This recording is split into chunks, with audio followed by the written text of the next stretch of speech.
가치 투자의 아버지이자 세계 최고의 투자자 워렌 버핏의 스승인 벤저민 그레이엄은 자신이 투자와 투기를 명확하게 구분하는지, 시장 가격과 내재 가치의 개념을 명확하게 이해하는지 스스로 계속해서 물어보아야 한다고 했습니다. 대부분 투자자들은 대충 차트만 보면서 주식 투자에 거금을 쏟기도 하는데요. 아주 면밀하고 정확한 분석 없는 투자 행위는 투기라는 사실을 명심해야 됩니다. 그리고 아주 혼란스러운 최근의 시장 상황에서 드러나는 가격이 과연 진짜 해당 기업의 내재 가치를 보여주는지도 명확하게 파악해야만 우리가 투자에 성공할 수 있다는 것을 반드시 명심해야 되는데요. 최근에 미국의 FOMC 연방공개시장위원회에서 예상대로 0.25%포인트 기준금리를 인상 결정했습니다. 그리고 동시에 제롬 파월 연준 의장은 디스인플레이션, 즉 물가 하락을 처음으로 언급했는데요. 인상 폭이 지난해 11월 0.75%포인트, 12월 0.5%포인트였던 거에 비해서 이번엔 0.25%포인트로 두 차례 연속 상승폭이 떨어졌다는 거에 대해서 굉장히 인상적으로 저희가 지켜볼 수가 있겠어요. 그런 와중에 금리에 민감한 기술주가 아주 폭발적으로 상승을 했는데요. 바로 AMD가 암드라고 저희는 부르죠. 무려 하루 만에 12.63%가 올랐다는 아주 놀라운 일이 벌어졌습니다. 오늘은 금리 인상폭 하락에 엄청나게 많이 영향을 받은 AMD에 대해서 벤저민 그레이엄의 관점으로 분석을 해보려고 하는데요. 먼저 AMD 기업에 대해서 간단히 분석해 보도록 하겠습니다.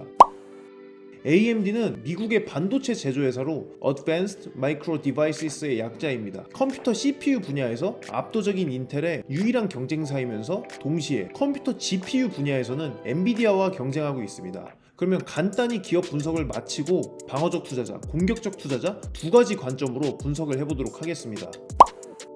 공격적 투자자입니다. 공격적 투자자는 총 5개의 기준으로 판단을 하는데요. 먼저 재무 상태입니다. 재무 상태는 유동 자산에서 유동 부채를 나눈 유동 비율이 150% 이상, 부채가 순 유동 자산 이하라는 조건을 만족시켜야 하는데요.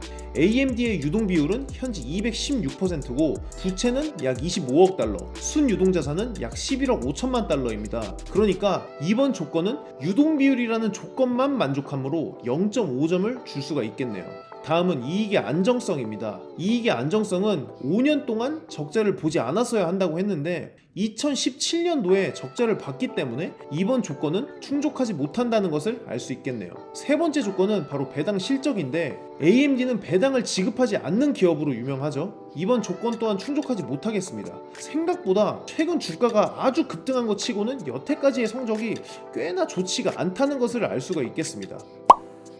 다음 조건은 바로 이익의 성장률인데요. 최근 이익이 5년 전의 이익보다 더 많아야 한다고 했습니다. 5년 전 대비 이익의 성장률은 무려 711.8%입니다. 정말 엄청난 성장률이 아닐 수 없겠습니다. 리사수 누님의 엄청난 리더십이 정말 믿을 수가 없을 정도로 대단한 성과를 만들어낸 것 같아요. 따라서 이번 조건은 충족한다고 할 수 있겠습니다. 마지막 조건은 바로 주가가 주당 순유형 자산의 120% 이하여야 한다는 것인데요. 현재 AMD의 주당 순유형 자산 대비 주가는 무려 3270%인 것으로 나타났습니다. 그레이엄이 봤을 때는 해당 주가가 순유형 자산에 비해서 너무나도 고평가가 됐다고 판단을 할 거예요. 따라서 이번 조건은 충족하지 못한다는 것을 알 수가 있겠습니다. 이렇게 공격적 투자자에 대해서 분석을 다 해봤는데 총 5개의 조건 중에서 완전히 만족하는 것은 1개, 반만 만족하는 것도 1개, 완전히 만족하지 못하는 것은 총 3개로 총 5점 만점에 1.5점이라고 할 수가 있겠습니다.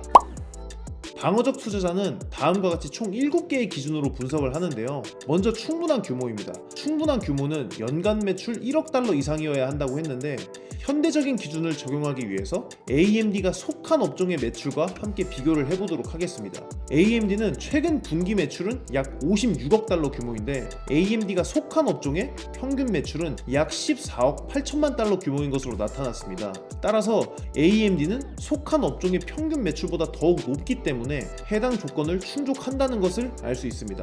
다음은 매우 건전한 재무 상태입니다. 해당 조건은 유동 자산에서 유동 부채를 나눈 유동 비율이 200% 이상이어야 한다고 했고 장기 부채가 순 유동 자산보다 낮아야 한다고 했습니다. 현재 AMD의 유동 비율은 약 216%이고 장기 부채는 약 25억 달러, 순 유동 자산은 약 11억 5천만 달러인 것으로 나타났으므로 유동 비율 조건은 만족을 했지만 장기 부채가 순 유동 자산보다 높기 때문에 이번 조건은 반만 만족하므로 0.5점을 줄 수가 있겠네요. 세 번째 조건은 바로 이익의 안정성인데요. 이번 조건은 최근 10년 동안 적자 사례가 없어야 한다고 했습니다. 과거 데이터를 살펴보면 2014년도부터 2016년도까지 적자를 본 기간이 꽤나 있다라는 것을 알 수가 있습니다. 그렇기 때문에 이번 조건은 충족하지 못한다는 것을 알 수 있겠네요. 다음 조건은 바로 배당의 지속성입니다. 배당의 지속성은 최근 20년 이상 배당 지급이 있어야 된다고 하는데요. 배당 지급 실적을 저희가 확인할 수 있는 10년간의 데이터를 한번 저희가 살펴보도록 하겠습니다. AMD는 배당을 지급하지 않는 기업이기 때문에 10년간 데이터를 확인해 볼 필요도 없겠네요. 이번 조건은 충족하지 못합니다. FOMC의 금리 인상폭 완화 언급에 하루 만에 12%가 올랐던 AMD인데 여태까지의 가치 투자 관점에서 성적은 그다지 좋지 않은 것으로 보입니다. 다섯 번째 조건은 바로 이익의 성장성입니다. EPS의 10년 성장률이 33% 이상이어야 한다고 했는데요. AMD의 EPS 10년 성장률은 약 560%인 것으로 나타났습니다. 2020년도에 폭발적인 성장을 보인 만큼 정말 엄청난 EPS 성장률을 보여주고 있습니다. 그렇기 때문에 이번 조건은 충족한다고 할 수 있겠습니다. 여섯 번째 조건은 바로 적당한 PER입니다. PER의 최근 3년 평균 수치가 15 이하여야 한다고 했는데요. AMD의 최근 3년 평균 PER은 약 66.6인 것으로 나타났습니다. 그렇기 때문에 이번 조건은 충족하지 못하지만 현대적인 조건을 만족하는지 보기 위해서 해당 업종의 평균치와 한번 비교를 해보도록 하겠습니다. 해당 업종 전체의 평균치는 46.6인 것으로 나타났습니다. 해당 업종의 평균치보다도 AMD의 PER이 더 높기 때문에 이번 조건은 아예 충족하지 못한다고 할 수 있겠네요. 마지막 방어적 투자자 조건은 바로 적당한 PBR입니다. 그레이엄은 해당 값이 1.5 이하여야 한다고 했는데요. AMD의 PBR 값은 1.88이라서 충족하지 못하는 것으로 보입니다. 하지만 이것도 현대적인 조건을 만족하는지 한번 확인해 보기 위해서 업종과 비교를 해보겠습니다. 현재 해당 업종의 평균치는 13.7인 것으로 나타났는데요. 해당 업종의 평균 PBR보다도 AMD의 PBR이 더욱 높은 상황이기 때문에 이 조건은 완전히 만족하지 못한다고 할 수 있겠네요. 이렇게 방어적 투자자 조건을 확인해 봤는데요. 총 7개의 조건 중에서 완전히 만족하는 것은 2개, 반만 만족하는 것은 1개, 전혀 만족시키지 못하는 것은 4개인 것으로 나타났습니다. 따라서 총 7점 만점에 2.5점인 것을 알 수 있겠네요.